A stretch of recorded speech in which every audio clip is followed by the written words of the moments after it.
नहीं होगी।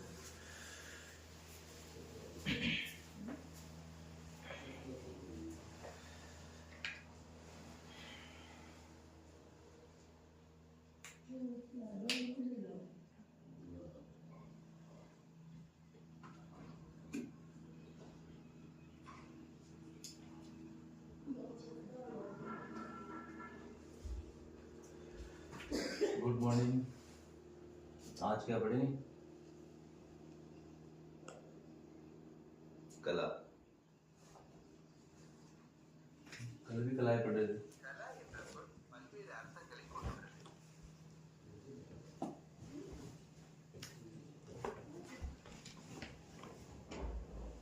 कला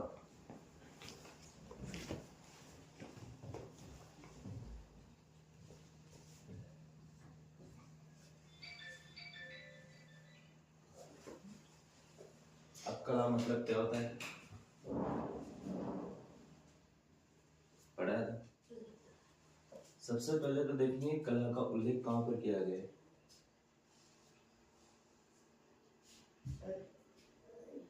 ऋग्वेद में,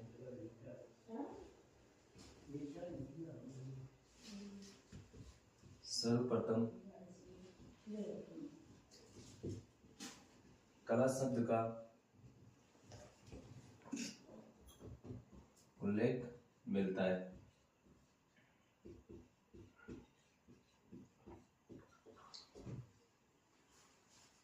कौन से वेद में मिलता है? ऋग्वेद में।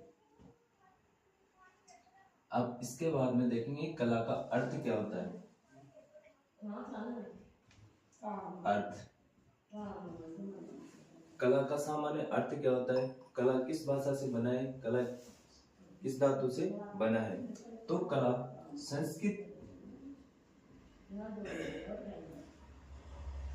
धातु, संस्कृत की कल धातु से, कल धातु से बना है, जिसका अर्थ होता है, जिसका अर्थ क्या होता है? प्रेरित करना।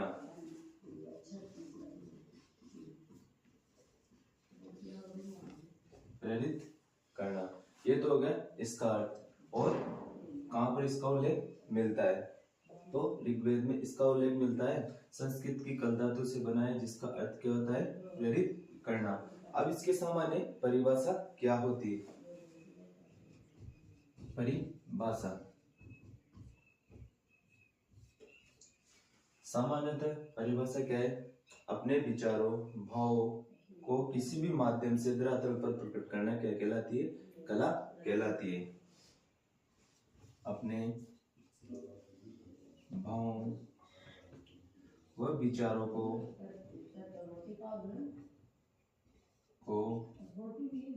किसी भी माध्यम में, किसी भी माध्यम से धरातल पर प्रकट करना कला कहलाती है।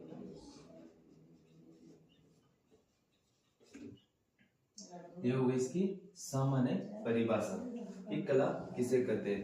अपने विचारों को, अपने भावों व विचारों को किसी भी माध्यम से धरातल पर प्रकट करना क्या कहलाती है? कला कहलाती है। ये तो हो गई सामान्य परिभाषा। अब इसके बाद में देखेंगे कि किन किन दार्शनिकों ने कौन कौन सी परिभाषाएं दी थी। तो सबसे पहले देखेंगे अंग्रेजी दार्शनिक। अंग्रेजी दार्शनिक,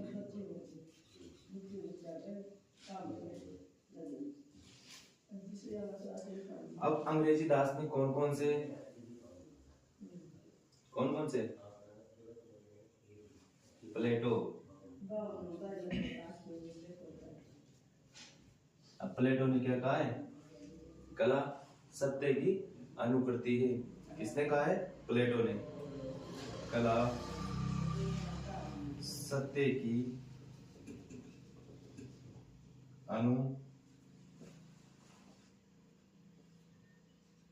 अनुकृति है। ये किसने कहा है? प्लेटो ने कहा है। अब इसके बाद में देखेंगे अरस्तु कि अरस्तु ने कला के लिए क्या कहा है। कला क्या है? अनुकरण है या अनुकरण का माध्यम है। कला अनुकरण है, ये किसने कहा है? अरस्तु ने कहा है। अब अरस्तु के बाद में है कौन सा दार्शनिक है? Sigmund Freud.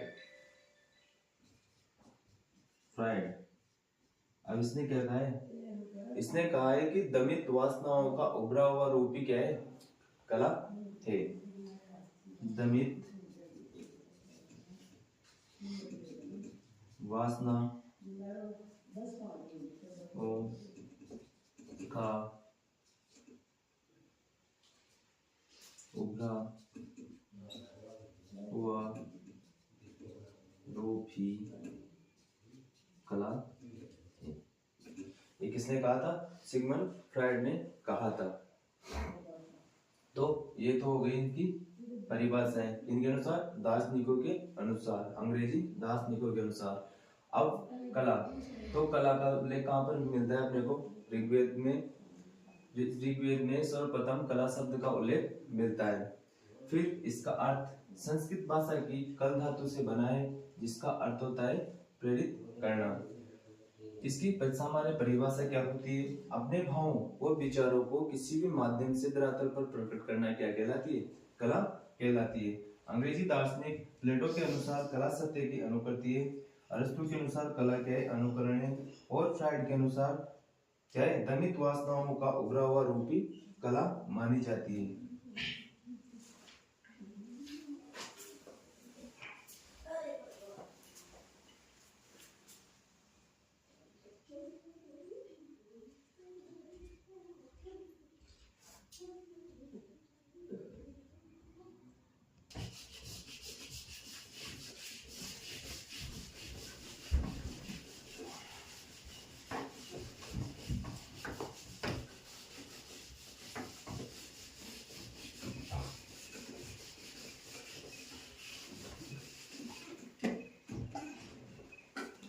देखे थे अंग्रेजी दार्शनिक।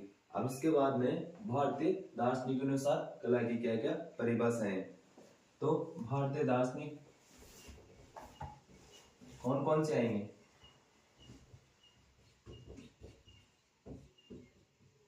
भारतीय दार्शनिक में आएंगे रविन्द्रनाथ टैगोर, मैथिली शरण गुप्त आदि दार्शनिकों ने इसकी परिभाषाएं दी है। तो सबसे पहले देखेंगे रविन्द्रनाथ टैगोर कि इन्होंने क्या कहा है। क्या कहा है कला के लिए? जो सत्य है, जो सुंदर है, वही क्या है? कला है। जो सत्य है, जो सुंदर है, वही क्या है? कला है। ये किसने कहा था? रविन्द्रनाथ टैगोर ने कहा था। अब इसके बाद में थे मैथिली शरण गुप्त। अब मैथिली शरण गुप्त ने क्या कहा है?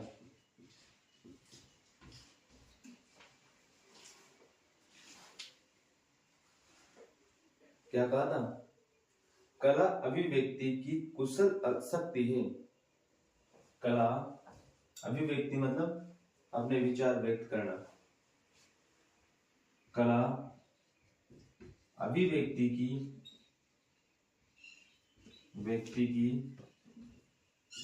कुशल शक्ति है। इस दार्शनिक ने कहा था, मैथिली शरण गुप्त ने कहा था कला अभिव्यक्ति की कुशल शक्ति है। और रविन्द्रनाथ टैगोर ने क्या कहा था? जो सत्य है, जो सुंदर है, वही क्या है? कला है। और अभिव्यक्ति की कुशल शक्ति क्या है? कला है। किसने कहा था? मैथिली शरण गुप्त ने कहा था। अब ये तो हो गई इनकी परिभाषा। आप देखेंगे कि इनके प्रकार की कला के प्रकार कौन कौन से होते हैं। तो कला, हीगेल ने कला को कितने भागों में बांटा है? हीगेल ने कला को 2 भागों में बांटा है। हीगेल ने कला को दो भागों में बांटा है। अब कौन कौन सी कलाएं आती है इसमें? एक तो ललित कला, दूसरी व्यावसायिक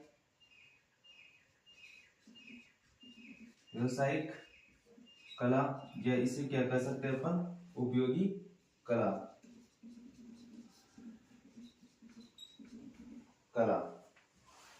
हेगेल ने कितनी कलाएं मानी है? 2 कलाएं मानी गई है। अब प्राचीन ग्रंथों में इनको भी अलग अलग नामों से जानते हैं। ललित कला को क्या कहा जाता है? चारु कला कहा जाता है,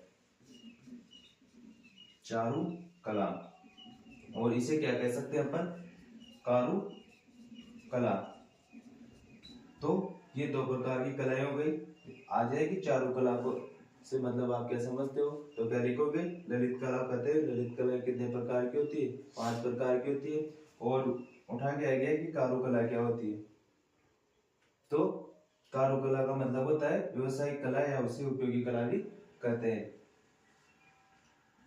अब है ललित कला के प्रकार। अब हीगेल ने ललित कला को कितने भागों में बांटा है? तो सबसे पहले तो ये देखेंगे कि ललित कला कौन सी होती है, किसे कहते हैं। ऐसी कलाएं जिनका उद्देश्य धन अर्जन करना नहीं होकर ओनली अपने मन के विचारों को व्यक्त करना, ये उनका उद्देश्य होता है। वो कौन सी कलाएं होती है? वो ललित कलाएं होती है। और व्यवसायिक कलाएं, उपयोगी कलाएं वो होती है जो धन अर्जन करने के लिए जिन कलाओं का निर्माण किया जाता है, वो कौन सी कला कहलाएगी? वो व्यवसायिक कला, या उसे उपयोगी कला, या फिर उसे कारू कला भी कर सकते हैं। तो ये हो गए दोनों कलाओं की डेफिनेशन। अब आती है ललित कला के प्रकार कि ललित कला कितने प्रकार की होती है। ललित कला के प्रकार। अब हीगेल के अनुसार ललित कला कितने प्रकार की होती है? 5 प्रकार की होती है। अब इसमें कौन कौन सी कलाएं आती है? एक तो चित्रकला,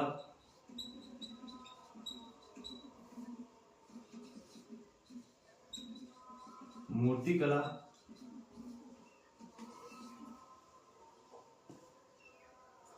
काव्य कला और संगीत कला।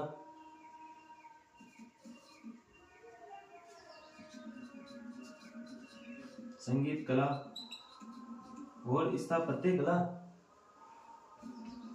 स्थापत्य कला। ये कितनी कलाएं हो गई? 5 कलाएं हो गई। ठीक है, अनुसार ललित कलाएं कितने प्रकार की होती है? 5 प्रकार की कलाएं होती है। ये तो हो गई ललित कलाएं।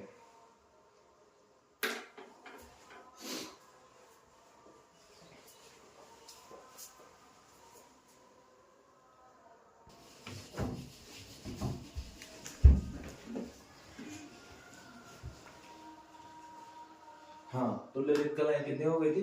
5 प्रकार की हो गई थी। अब ललित कलाएं 5 प्रकार की कौन कौन सी? चित्रकला, मूर्ति कला, काव्य कला, संगीत कला और स्थापत्य कला। अब हीगेल ने कौन सी कला को सर्वश्रेष्ठ कला माना था? हीगेल ने काव्य कला को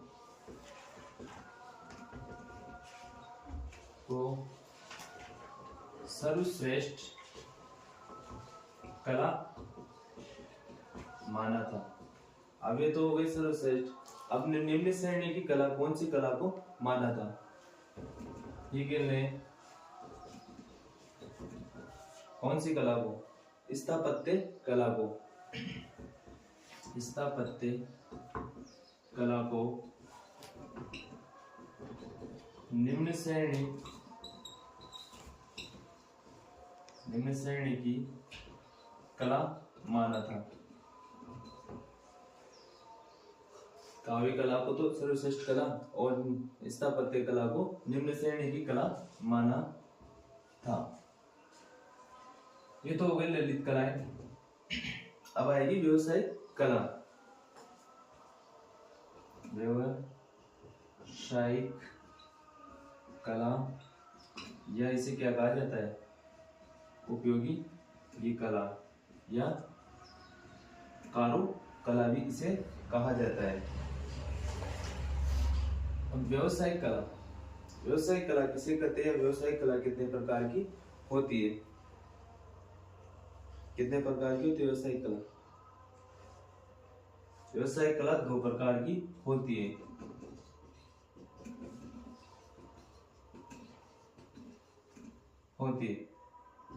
एक तो हस्त निर्मित और दूसरी यांत्रिक कला। अब यांत्रिक और हस्त निर्मित, तो हस्त निर्मित कला किसे कहेंगे, ऐसी कलाएं जिनका निर्माण हाथों से किया जाता है, उन्हें कौन सी कला कहेंगे, हस्त निर्मित कला कहेंगे। अब यांत्रिक कला कौन कौन सी होती है, जो यंत्रों के माध्यम से कलाओं का निर्माण किया जाता है उसे कौन सी कला कहते हैं, यांत्रिक कलाएं कहते हैं। इनमें अनेक कलाएं आती हैं। ये हो गए कला के प्रकार, ललित कला और व्यावसायिक कला।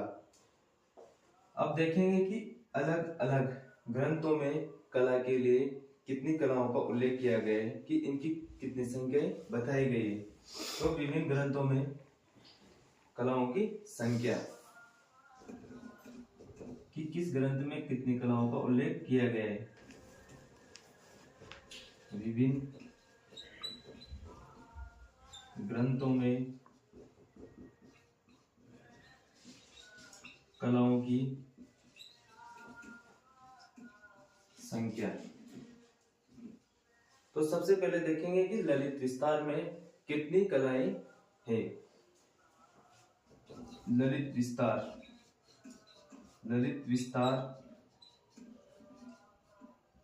नामक ग्रंथ में कितनी कलाओं का उल्लेख किया गया है, 86 कलाओं का उल्लेख किया गया है। फिर उसके बाद में कामसूत्र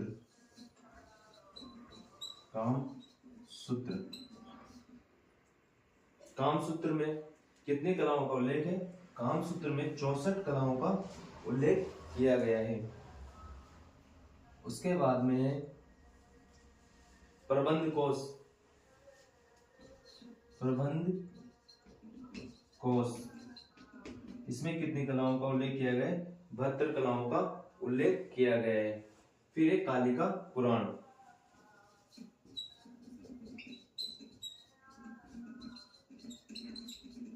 कालिका पुराण में कितनी कलाओं का उल्लेख किया गया है, 64 कलाओं का उल्लेख किया गया है। अग्नि पुराण, बौद्ध ग्रंथ, जैन ग्रंथ, सब में अधिकतर कितनी कलाओं का उल्लेख किया गया है, लगभग सभी ग्रंथों में 64 कलाओं का उल्लेख किया गया है। ओनली ललित विस्तार में 86 कला का, और प्रबंध कोश में कितनी कलाओं का उल्लेख किया गया है, 72 कलाओं का उल्लेख किया गया है। और जितने भी ज्यादा ग्रंथ है उनमें 64 कलाओं का ही उल्लेख किया गया है। ये होगी तुम्हारी कला।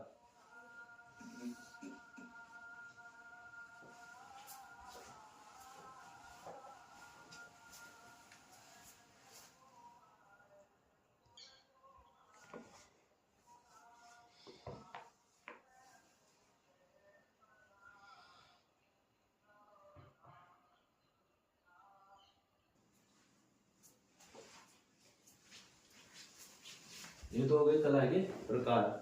अब देखेंगे कला का जीवन में महत्व। कला का महत्व,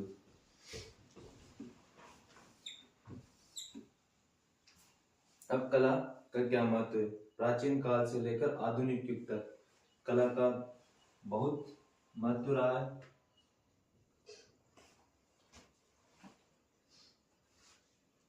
कला मानव जीवन के हर क्षेत्र में रच बस चुकी है। कला के द्वारा ही मनुष्य शांति और सुख की प्राप्ति कर सकता है। कला क्या है, प्राचीन काल से लेकर आधुनिक युग तक कला का महत्व रहा है। कला मानव जीवन के हर क्षेत्र में क्या है, रज बस सुखी है, क्योंकि कला के माध्यम से अपने व्यक्त क्या कर सकता है, अभिव्यक्त कर सकता है, और कला के माध्यम से व्यक्ति क्या कर सकता है, सुख की और शांति की प्राप्ति कर सकता है। जैसे कोई चित्र बनाता है तो उससे क्या नाम है, चित्र बनाने के बाद शांति तो मिलती है, शांति और सुख का अनुभव करता है, और उसकी सहायता से हम अपने जीवन को क्या कर सकते हैं, कला के माध्यम से सजा सकते हैं और उसे संवार सकते हैं। ये कला का महत्व है।